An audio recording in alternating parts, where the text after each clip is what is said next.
대부분의 국민들께서도 높이 평가하고 있습니다만은 유독 민주당만 깎아내리기에 혈안이 되어 있는 모습이 예처롭기까지 합니다. 민주당은 양심이 있으면 문재인 대통령의 국빈 한중 정상회담과 윤석열 대통령의 한미 정상회담을 정직하게 비교하면서 솔직해지길 바랍니다.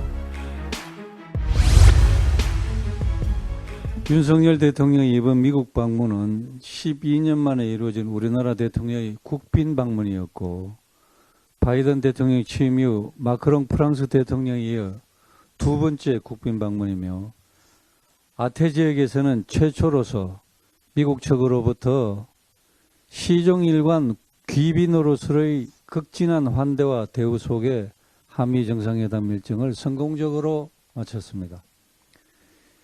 양 정상은 공동 합의문인 워싱턴 선언을 통해서 양국은 한국형 해구산 강화 방안에 합의하였고, 강철 같은 한미 동맹을 전 세계에 가시하고 김정은 정권에 강력한 경고의 메시지를 보냈습니다. 또한 바이든 대통령은 북한 핵 공격된 정권의 종말을 초래할 것이라고 강력한 실행 의지까지 직접 나타냈습니다. 그리고 안보뿐만 아니라 경제, 기술, 문화, 정보 분야는 물론 우주 분야까지 한미 양국은 다각적인 동맹관계 강화에 의기투합하면서 70년 안보 혈명이 글로벌 파트너십으로 한 단계 격상되는 성과를 거두었습니다. 윤석열 대통령의 미국 상하원 합동연설에서는 26차례 기립박수를 포함해서 60여 차례의 박수를 받으며 미국 여야 의원 모두로부터 큰 호응을 얻기도 하였습니다. 이런 예상을 뛰어넘는 매우 성공적인 한미 정상회담 성과를 두고 민주당이 매우 곤혹스러워하는 점은 이해를 하더라도 빈껍데기 외교라는 등 막말 비난을 쏟아내는 도를 넘는 행태는 도무지 이해할 수가 없습니다. 그렇다면 민주당이 생각하는 성공적인 정상회담이란 도대체 어떤 정상회담을 말하는 것인지 묻고 싶습니다. 이번 한미 정상회담과 매우 비교가 되는 민주당 정부 때의 국빈 초청 한중 정상회담 생각이 납니다.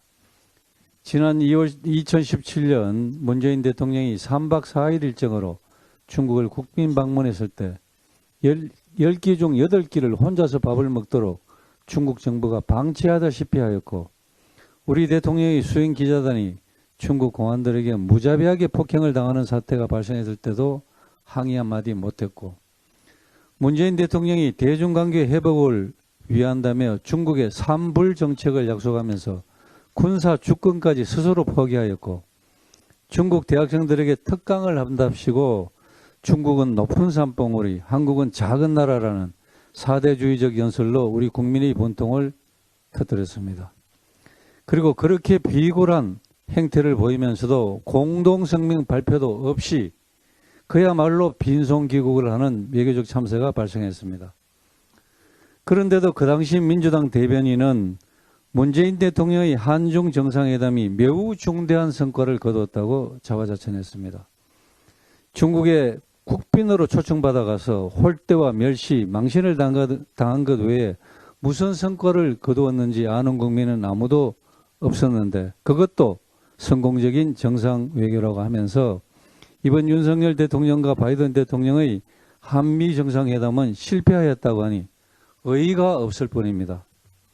게다가 문재인 대통령이 2번씩이나 중국을 찾아가서 시진핑 주석의 답방을 사정사정했는데도 결국 문재인 대통령 임기 내에 시 주석 답방은 이루어지지 않았습니다. 반면에 바이든 대통령은 2022년 5월 윤석열 대통령이 취임한 지 한 달도 안 돼서 먼저 우리나라를 찾아와서 정상회담을 하였고, 이번에 국빈으로 윤석열 대통령을 초청한 것입니다. 지금 윤석열 대통령의 성공적인 한미 정상회담이 대부분의 국민들께서도 높이 평가하고 있습니다만은 유독 민주당만 깎아내리기에 혈안이 되어 있는 모습이 예처롭기까지 합니다. 민주당은 양심이 있으면 문재인 대통령의 국빈 한중 정상회담과 윤석열 대통령의 한미 정상회담을 정직하게 비교하면서 솔직해지길 바랍니다. 민주당이 이재명 대표 방탄과 송영길 전 대표의 돈봉투 살포 범죄를 덮는데 온 힘을 쏟아부어야 하는 내부 사정이 있겠지만, 그렇다고 해도 외교에는 여야가 없는데 민주당의 발목 잡기를 넘어선 발목 꺾기식의 행태는 정말 잘못된 것입니다. 민주당은 제발 이성을 회복하고 국익을 위해 윤석열 정부의 외교 정책에 적극 협력하기 바랍니다.